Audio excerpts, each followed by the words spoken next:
Hola José, ¿cómo estás? Hola. Bienvenido. Primero quiero agradecerte por abrirnos la puerta de tu taller, que creo que es algo como tan personal, tan chiva, tan, ¿verdad? Como casi que abrir la puerta de la casa, sino que más íntimo, porque es donde fluye Exacto. todo nuestro inconsciente, toda nuestra arte y demás. Estamos acá en la tertulia, queremos eh, a- hablar con vos y como conocerte, conocer un poco de tus orígenes, de lo que haces, de cómo combinás cerámica, arte, lugar de nacimiento, todo eso en lo que haces, porque viendo tus redes sociales y tu arte como tal, y ahorita que lo veo en persona es como Ujú. súper chido, entonces, y arranquemos, que nos cuentes un poquito vos. Ok. Bueno, muchas gracias por venir al taller. Bueno, mi taller está en San Pablo de Barba. Nací muy cerca, no nací aquí. Esta es la casa de mis hermanas, que me prestaron este espacio desde que Raizados existe, hace más o menos 10 años. Yo nací muy cerquita, a unos 500 metros. Y pues creo que lo que hago está muy pegado a lo que soy. Es decir, soy un artista de academia, pasé por la Universidad Nacional, pero lo que yo considero arte está en una línea muy delgada entre el arte y la artesanía. Entonces me gusta que el proyecto como tal cruce esa línea constantemente y se cruce y muchas veces hasta no importe, pero para mí políticamente es importante señalarlo y decirlo. Entonces me considero muy entre esa línea entre el arte y la artesanía, y de hecho es lo que hago, ¿no? Aunque no son iguales.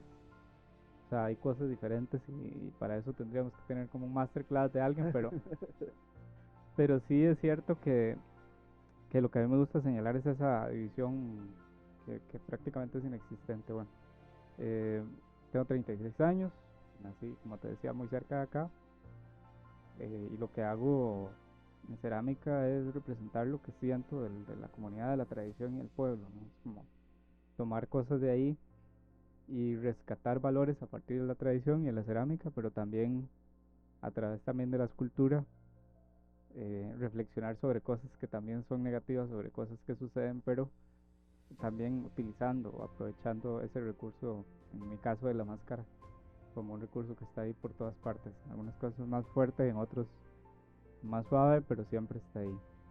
¿Vos crees que el hecho que seas originario de Barba Dale. tiene alguna influencia importante? Que digamos, si hubieses nacido en Nicoya, digamos, en, no sé, el Limón o alguna Sí. zona, ¿tiene alguna influencia importante? Sí, yo creo que es indivisible, digamos. O sea, definitivamente. Y creo que ahí es donde está el tema de la artesanía. O sea, la artesanía tiene un vínculo con lo propio, con el lugar donde naces. Eh, Teníamos una conversación hace unos días que es prácticamente lo que tenés en el patio de la casa, Claro. que aquí se hace muy, muy factible porque patio es esto. Sí, sí, sí, sí, no hay quite. pero, pero la tradición de la artesanía suele pasar en ese lugar de identidad personal, político, comunitario, etcétera. Entonces sí, definitivamente yo creo que el lugar, el contexto donde nacemos es lo que nutre.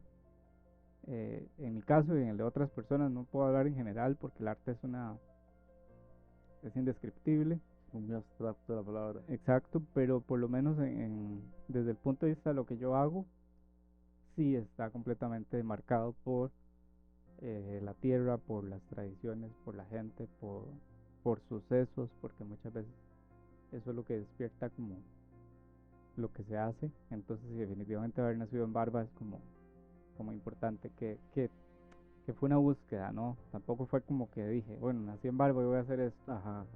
sino que luego de empezar a hacer arte, empezar a pensar en hacer arte, me di cuenta poco a poco que lo que a mí me conectaba con lo que yo quería hacer era Barba y no otra cosa. Entonces, a partir de ahí es donde empiezo como ¿Y en qué momento se encuentra José con la artesanía, con la cerámica?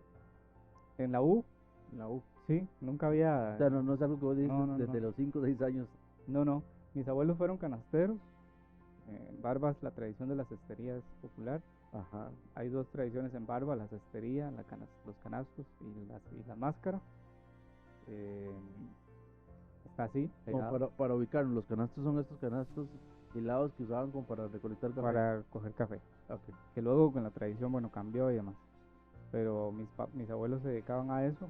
Mi papá llegó a tantear, pero no trabajó en eso. Ya la tradición ya, digamos que en términos temporales, familiares, ya no, para este lado no pasó. En mi familia nadie se dedica a eso. En realidad yo conocí la cerámica en la U. La conocí con dos profesores que son los que me enseñaron más de todo lo que sé ahorita. Fueron Robert y Gerardo Selva, fueron los profesores de la U. Y ahí fue donde hubo un enamoramiento así como absoluto, porque claro, yo decía, pasé por papel, grabado, dibujo, pintura, todas esas historias, pero cuando yo toqué el barro fue como el momento en el que yo dije, eh, esto es lo que quiero, esto es lo que voy a hacer y Este ya. enamoramiento puede venir, aparte de muchas cosas como esta, de ver un barro sin forma a terminar, ver una Mm, estructura hecha, arte por tus propias manos, como ver pues sentir este proceso de creación con tus manos, no sé. yo creo que más, tal vez ese no fue, ahora sí, ahora es como un constante día a día, ver cómo una pieza se resuelve y decir, qué bien, o sea, era un barro, se convirtió, pasó por etapas, pero en realidad fue más instintivo al principio, Ok. o sea, como fue una cuestión más, como esto es lo que me gusta, también había un tema de lo tóxico que me parecía importante para mí en ese momento y me sigue pareciendo importante, que es trabajar con tierra. También, bueno, yo por aquí ahora, Alan tal vez hace una toma ahí, pero Sí, ahí te lo estoy eh, yo en mi casa, en mi cuarto, lo que tenía era una mesa de trabajo de 50 centímetros, entonces para hacer barro no ocupaba nada, era en las manos el barro y una herramienta, entonces eso como que me parecía muy interesante, ya luego pues sí, o sea, hay que comprar cosas y demás, pero esa primera motivación fue una cercanía a partir de lo no tóxico, que era trabajar con tierra, de lo barato, que para mí era importante y clave porque no tenía plata, Claro. y porque pude materializar cosas que sabía que quería hacer sin llegar, por ejemplo, al dibujo, que lo que yo hago casi nunca pasa por el dibujo, por ejemplo, Ok. es De la, completamente de la, de la mente, de tu al cabeza barro, exacto. a la... Entonces, pues por ahí fue donde yo empecé a salir de esa parte. ¿Te acordás o tenés memoria de la primera pieza que hiciste en barro? Sí, sí, sí, sí. Bueno, obviamente en la U hay ejercicios, Sí, sí, entiendo, pero entonces alguna que te diga, esto es que vos digas, aquí marcó el inicio de, sí, y no está, creo que no está, pero si quieres me la describís. había un proyecto que hacía Robert. Bueno, Robert es un gran profesor, eh, y él planteaba un ejercicio de diseño a partir de un concepto, Sí, y en ese momento él planteó el retrato. el retrato. Él sí lo planteó como una posibilidad, y me acuerdo perfectamente que todo el proyecto en sí era un poco cómo nos, bueno, yo me lo planteé cómo me ven, cómo me veo y cómo pienso que me ven. Entonces, Eso es una pregunta filosófica de años. sí, sí, total. Entonces, bueno, nos hicimos un molde de la cara que fue bastante chistoso porque a mí me da mucha claustrofobia, entonces cuando nos hicimos el molde, que me lo hizo un amigo que también es ceramista, Juan Carlos, que éramos compañeros de clase, fue todo trágico porque fue como tirar el yeso y yo lo tiré todo y lo llené todo de yeso, un desmadre. Y a partir de ese molde como que hicimos varias piezas. Entonces esas fueron como las primeras piezas que yo podría decir que fue el primer experimento como Como personal, de tu digamos. psique, saliendo de tu Sí, psique. sí, sí, sí, que no estaba tan conducido por una instrucción, sino que ya era un poco más una elaboración personal a partir de una propuesta conceptual que nos estaba haciendo el profe en ese momento. Y que creo que fue clave, porque finalmente desde ese momento entendí o exploré y sigo explorando la cuestión de la identidad, o sea, de la subjetividad, ¿no? Que llaman ahora, pero de ese quién soy, cómo me represento y cómo represento O a sea, otros a cómo partir de ahí. poner mi yo Sí, en una pieza de arte, digamos, sí, sí. en una creación. Y tal vez en ese momento fue un retrato, de mi molde de la cara, que de hecho todavía lo tengo y todavía hago piezas con eso, pero que luego eso fue de alguna forma evolucionando, luego por mapas y otras cosas, y luego al final de cuentas caer en la máscara y aterrizar en la máscara, La que es, máscara, pero también en cerámica. sí, sí, sí, la máscara representada a través de la cerámica, pero la máscara popular, pero y aterrizar ahí y empezar a desarrollarla y seguir desarrollándola hasta quién sabe cuándo, porque también es como algo tiene una infinidad de posibilidades para hacer discurso, que es un poco lo que hacen los artistas. Y bueno, por supuesto, desde Enraizados, una posibilidad enorme de hacer a partir de la máscara como un icono cultural. Entonces se juntó todo. Hablemos un poquito de Enraizados. ¿Enraizados nace en la universidad o nace No, después de la universidad? Enraizados nace después, completamente. Ah, Yo ok. no iba a hacer cerámica. No ibas a hacer cerámica. No, no, no. Yo hice las esculturas, o sea, hice las piezas. Nunca tuve una pretensión de ser artista, ni la tengo.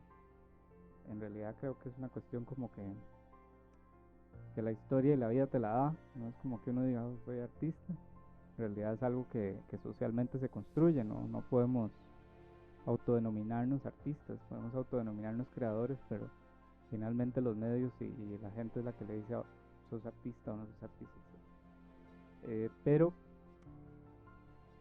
yo iba a ser profe, es decir, la En perspectiva, realidad era de educación sí, militar. no, estudié educación, incluso hice una maestría en educación. em, Nunca pensé tener taller y sí lo pensé, sí, lo pensaba como un sueño, pero era algo muy lejano porque es algo muy caro. em, que bueno, ahí Pero, detrás de Alan, ustedes no lo ven, pero están los hornos, pero el horno que está a la izquierda de Alan, a la izquierda, no, a la derecha de Alan, este, ese horno lo compré hace, bueno, unos 7 años antes de tener enraizados y no servía. Entonces, son como esos, es como cuando compras algo y sabes que lo vas a hacer, pero no sabes cómo ni cuándo. pero es un proyecto que está ahí. Eso. Y eso era enraizados. O sea, es como un norte Eso. hacia donde querés llegar, Sí, pero vas a llegar. No sabes sí, cómo. exacto. ¿No? Yo compré el horno un poco como pensando que en algún momento, pero en realidad enraizados nace después de que ya salgo de la carrera, que ya no tengo taller, porque ya la U ya no me da las herramientas, Sí, ya ya no no, puedes utilizar herramientas de la claro, universidad, ya claro. no puedo, ya no tengo el barro, ya no tengo los esmaltes, ya no tengo el horno, ya no tengo las cosas y me voy, me quedo como en una nebulosa de qué hago, ¿no? Y, y ahí fue donde como se despierta esa espinita de empezar a hacer cosas utilitarias, muy escuchando a los compas, muy escuchando a la gente, definitivamente, porque los compas al final de cuentas eran los que me pedían cosas. Entonces, en la conversación, en la escucha, ahí es donde se iban creando piezas. Entonces, una taza con tapa, con máscara, no sé qué, con máscara, no sé qué. Entonces, en realidad, lo que nació como escultura fue mutando a objetos utilitarios. Y después en un café, tomando un café con Andrea, con mi novia, este, yo dije, me voy a hacer un taller, porque es parte del pueblo. Sí, por Este, supuesto, estamos en el pueblo. que fue como una idea también para acercar lo que yo hacía a la gente, porque también hay que decirlo, el arte es caro, o sea, el arte es un bien de mucho valor económico, entonces la escultura no necesariamente es asequible para todas las personas, por diferentes razones, y sí yo quería como lograr tener algo que la gente pudiera realmente tener. Entonces eso fue como la motivación para hacer el taller y más o menos Enraizados empieza en 2012, entre comillas, Ok, ok. como idea. Luego se materializa como Enraizados, como marca en el 2014, ya como taller, y más o menos empieza a salir a la luz como en 2015-2016. O sea que hubo una etapa de maduración muy larga Ajá, como para, 3 años. sí, para poder llegar como a tener esa marca, pero sí es cierto que lo primero son las esculturas y luego Enraizados, o sea, no es al revés. Y Y eso pues es clave también, ¿no? Para entender que lo que te decía, que yo no soy artesano de nacimiento. Sino es, lo has ido formando, lo has ido Sí, construyendo. sí, que eso es muy loco también y por eso te decía esa línea divisoria entre arte y artesanía. Normalmente la historia lamentablemente ha tirado la artesanía a un lado muchas veces y pone el arte de primero y la artesanía de segundo. Y es curioso porque realmente me he estado formando para ser artesano. O sea, no sé por qué ni cómo, pero no me formé en la universidad para ser artista, pero en la calle me estaba formando Te va a tirar más a lo para artesano. ser artesano. Y estudiar desde ahí, las posibilidades desde ahí, y también valorar ese trabajo cultural que es la artesanía que muchas veces se diluye y la gente lo olvida, y etcétera. Ya no tanto, pero en algunos momentos sí. Entonces es muy interesante esa lógica. De, de las obras que has hecho, de las artesanías que has realizado, ¿tienes alguna que vos digas, esta es muy importante para mí por X razón? No, de hecho no las colecciono. No. Y una vez me regañaron por eso, porque no tengo piezas. Tengo una por ahí de 2016, tengo una por ahí de 2018. O sea, no te pegas a ellas como, No, no, no, no hay un apego a la pieza como tal. es más como a la generalidad de lo que haces. Sí, o sea, hay una conciencia hay como una conciencia de hacer, pero realmente no hay como una pieza que yo diga, la pieza. En realidad es como, Entonces, escuchando lo que nos decís, haces referencia en varias ocasiones a la importancia de la máscara. ujú, Entonces, como creo que es, tal vez no es una máscara general, pero sí es la máscara claro, como tal. sí, sí, sí. Entonces, contanos un poquito qué representa la máscara. Bueno, en Barba, bueno, la mascarada es una tradición adoptada, es decir, no podemos decir que en Que es Barba, autóctona. exacto, no podríamos decir que es autóctono. Muchas veces se comete ese error, como decir que cientos de años, ¿no?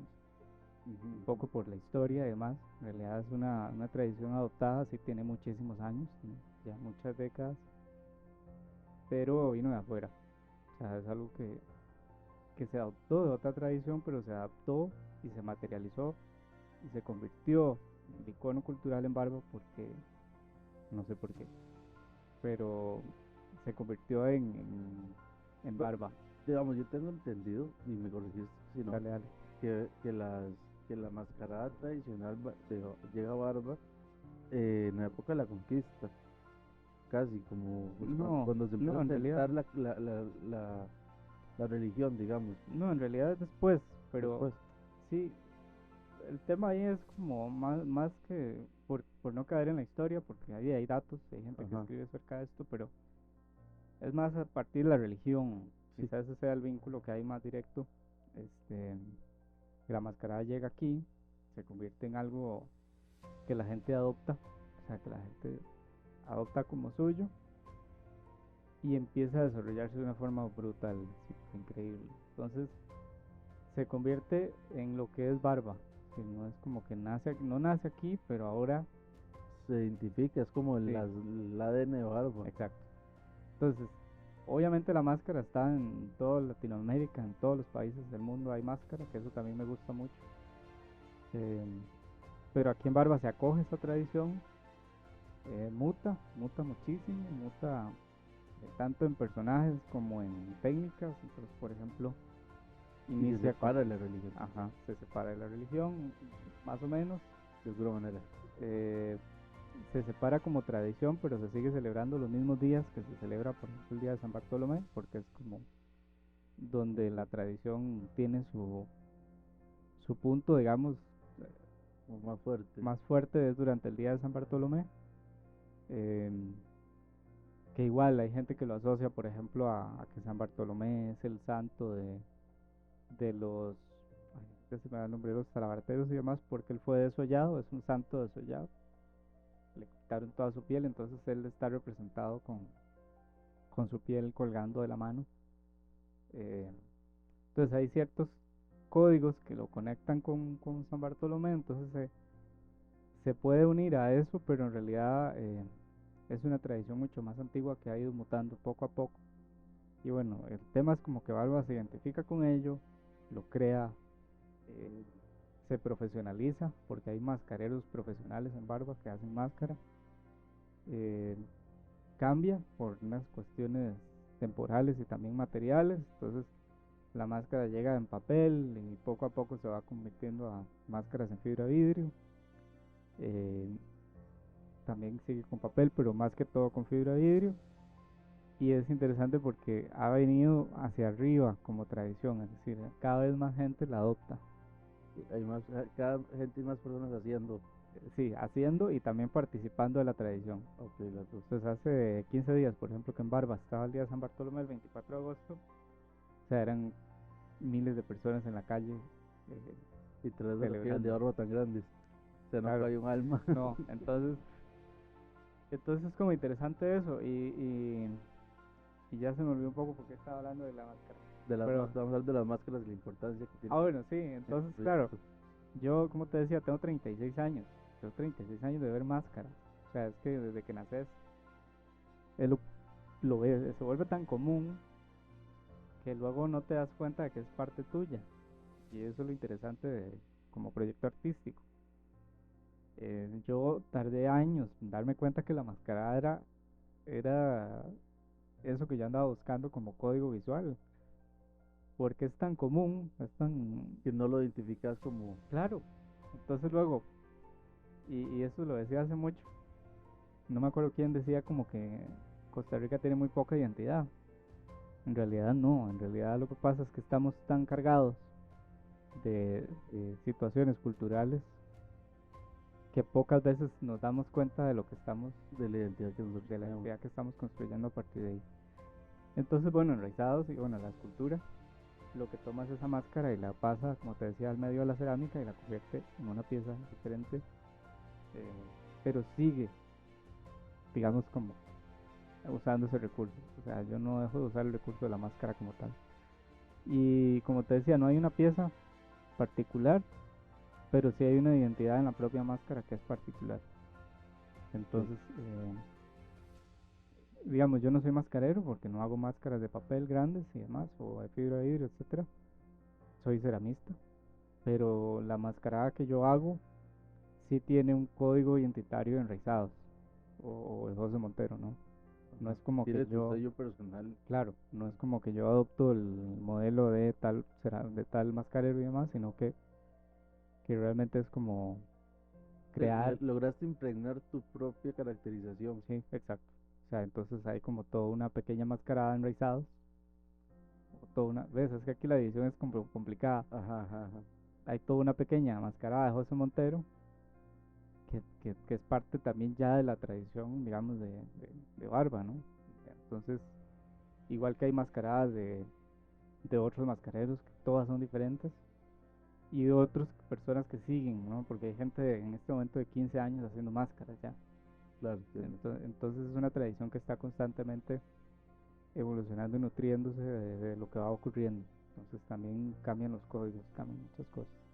Y en este momento, a nivel, a nivel de actualidad, ¿cómo estás? ¿Cómo estás ahorita? ¿Cómo es tu proceso? ¿Cómo es tu trabajo día a día? ¿Cómo estás ahorita? Pues yo nunca pensé que hubiese tanta gente que quisiera piezas de esto. Debo ser honesto. Que no. Bueno, cuando yo empecé la cerámica estaba como en un bajón. Había muy poco posibilidad de conseguir materiales. Había eh, Pero poca demanda y poco verde. poca demanda, poca oferta. Estaba muy academizado. Estaba como lo que pasaba en las universidades.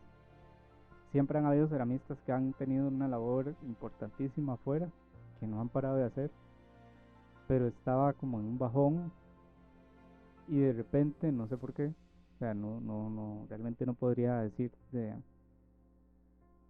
cuáles son las circunstancias, pero cuando Enraizados empieza, más o menos, la cerámica empieza a subir y ahora hay muchísima gente haciendo cerámica, hay mucha más facilidad para tener materiales, hay una nueva como enfoque que empieza a ver la cerámica como algo nuevamente importante porque en algún momento incluso se llegó a excluir sin querer del mundo del arte, sin querer queriendo, eh, pero empezó a subir. Entonces ahorita yo creo que estamos en una etapa muy rica para la cerámica porque la gente la quiere, la gente la está adoptando y Enraizados está en una etapa de cambio constante, ¿no? Que no sabemos qué va a pasar.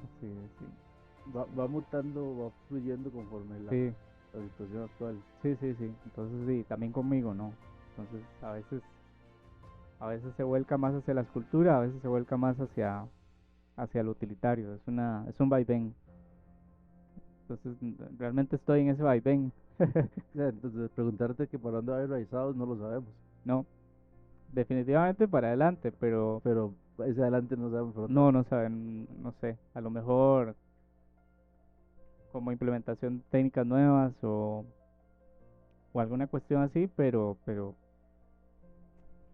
sí hay como, hay una búsqueda, pero no sé realmente cuál es el camino a seguir. Exacto, no lo sé. Pero lo irás encontrando en la búsqueda, Sí, definitivamente. sí, total. Mira, creo que se nos está acabando el tiempo impresionantemente rápido. Sí. Eh, Quiero agradecerte el espacio, creo que es la franqueza y lo bonito de conocer, a mí me gusta mucho conocer a la persona detrás de la pieza de arte, llámese el arte que sea, Ujú, porque cuando uno, por lo menos yo lo veo así, que cuando uno conoce a la persona, como que le agarra más aprecio claro. todavía a la pieza, como, uy, ya sé qué significa esto para el artista o para el creador. Este, si quieres nos contás cómo la gente puede contactarte, a dónde, cómo el Ok. que necesite una olla de cerámica para tener en la casa o una máscara, Bueno, Enraizados está en redes, Enraizados Cerámica, están en todo, incluso en TikTok, aunque no lo sé usar, pero ahí está. pero ahí está. Porque sí es cierto que